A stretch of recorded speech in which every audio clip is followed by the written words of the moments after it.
HSSC के chairman हिम्मत Singh live जुड़े हुए हैं, जहां ऑनलाइन CET के अभ्यर्थियों से सीधा संवाद कर रहे हैं। क्या कुछ कह रहे हैं, सीधा सुनवाते हैं। क्रॉस चेक कर लें। एग्जाम टाइम में OMR सीट के लिए आपको जो स्टेशनरी है वो कमीशन की तरफ से प्रोवाइडेड है। आप अपनी कोई भी पेन पेंसिल कमीशन में अलाउड नहीं है, वो ना लेके जाएं। आपको एंट्री गेट पे ही वो आपसे बाहर रखवा ली जाएंगी, तो आप उसमें कोई भी आइटम, स्टेशनरी आइटम नहीं लेके जाएंगे। आपके पास OMR सीट के साथ एक ओरिजिनल OMR सीट होगा, एक कैंडिडेट कॉपी होगी, एक कमीशन कॉपी होगी। तो 3 सेट का OMR सीट का 3 पेपर होंगे। OMR सीट आपको कमीशन में भेजनी है, कमीशन कॉपी भी कमीशन में आएगी, कैंडिडेट कॉपी आप ले जा सकते हैं। लेकिन आपको इन 3 का जो सेट है वो आपको इन्विजिलेटर को देना पड़ेगा। इन्विजिलेटर आपको आपकी कैंडिडेट कॉपी आपको देंगे, वो आपको घर लेके जानी है। ध्यान रहे कि आप कमीशन कॉपी और OMR सीट को ना लेके जाएं। कुछ बच्चों को गलती से OMR सीट चली जाती है, तो वो आप प्लीज ना लेके जाएं।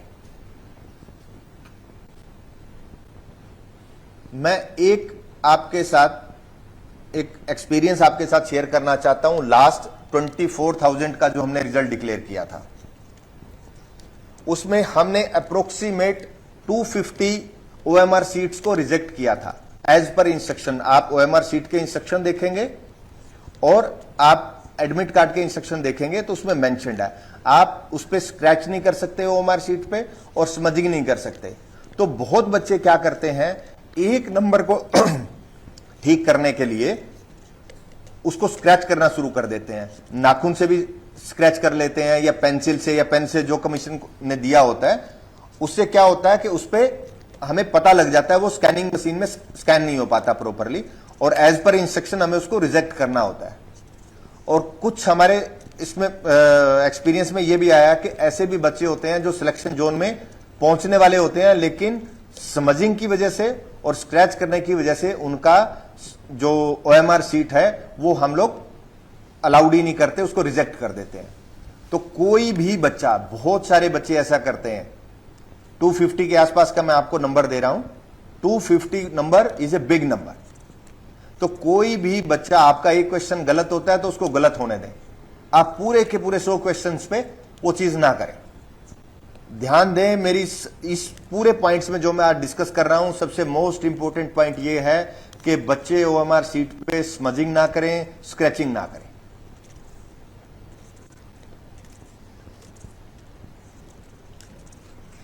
कैंडिडेट कॉपी बच्चे, जैसे कि मैंने आपको बताया, आप ले जा सकते हैं, सिर्फ कैंडिडेट कॉपी लेके जाएं, कमीशन कॉपी और वो चीज ना लेके जाएं।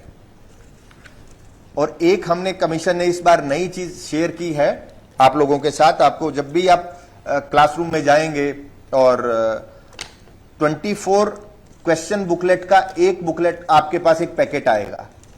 हमने इंस्ट्रक्शंस में, अपने SOP में भी मेंशन किया है, जो इन्विजिलेटर होंगे वो आपको उसको के वो सील्ड पैक है या नहीं है वो आपको दिखाएंगे।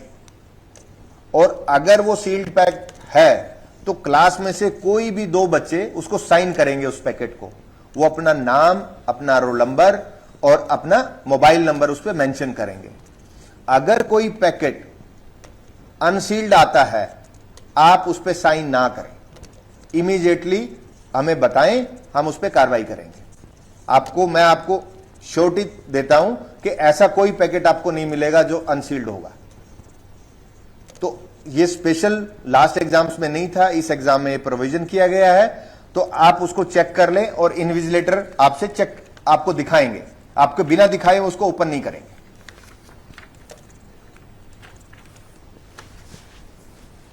ये कुछ चीजें ऐसी थी जो मैं आपके साथ शेयर करना चाहता था, आपके इंस्ट्रक्शंस में भी हैं।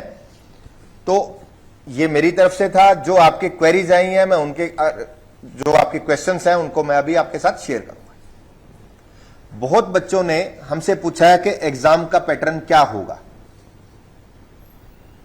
मैं आप लोगों को, जो कुछ कैंडिडेट्स ने लास्ट टाइम NTA के टाइम पे भी, कि आप बाइफर्केशन बताइए कि इंग्लिश कितने मार्क्स का होगा, हिंदी कितने मार्क्स का होगा, ये मैं आप लोगों को नहीं बता पाऊंगा। सीईटी पॉलिसी में सिलेबस ऑलरेडी डिफाइंड है, तो उसी सेगमेंट से ये आएगा। 25% जो सिलेबस है वो हरियाणा से होगा, जिसमें हरियाणा की जीके, हिस्ट्री, सभी हरियाणा से रिलेटेड 25% होगा, और 75% अदर सब्जेक्ट से आएगा। इसमें कंप्यूटर इंक्लूडेड है, included in 75% of the marks. तो आप उसके अकॉर्डिंगली ही तैयारी करें। इससे ज्यादा हम लोग आपको नहीं बता पाएंगे, बहुत सारी कॉम्प्लिकेशंस होती हैं, और इसलिए आपको सिर्फ और सिर्फ सीईटी पॉलिसी में जो सिलेबस है उसके अकॉर्डिंगली ही आप अपनी तैयारी रखें।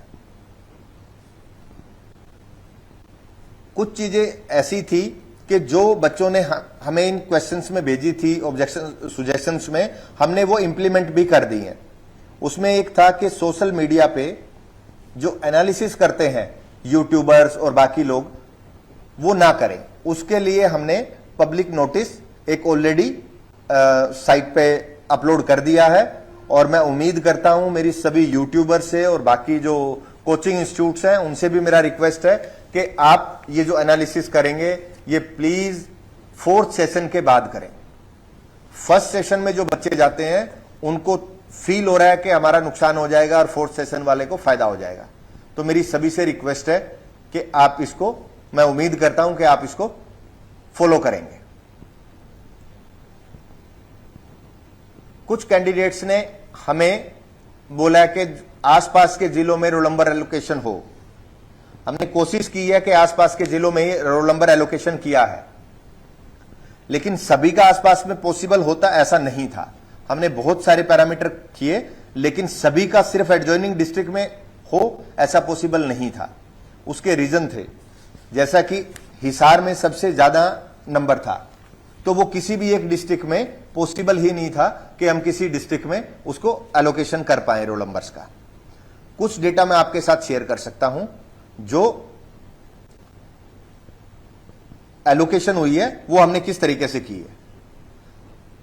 पीडब्ल्यूडी कैंडिडेट्स को हमने with in district he allocate किया है। अप्रोक्सीमेट 15,000 कैंडिडेट्स ऐसे हैं जो डिस्ट्रिक्ट्स में ही एलोकेट हुए हैं, जो पीडब्ल्यूडी कैंडिडेट्स हैं, उनको अपने डिस्ट्रिक्ट से बाहर नहीं जाना। 25 to 50 किलोमीटर में हम लोगों ने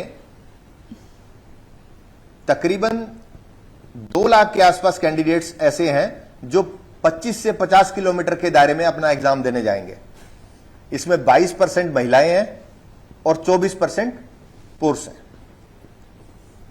50 से 75 किलोमीटर में तकरीबन 2.4 लाख लोगों का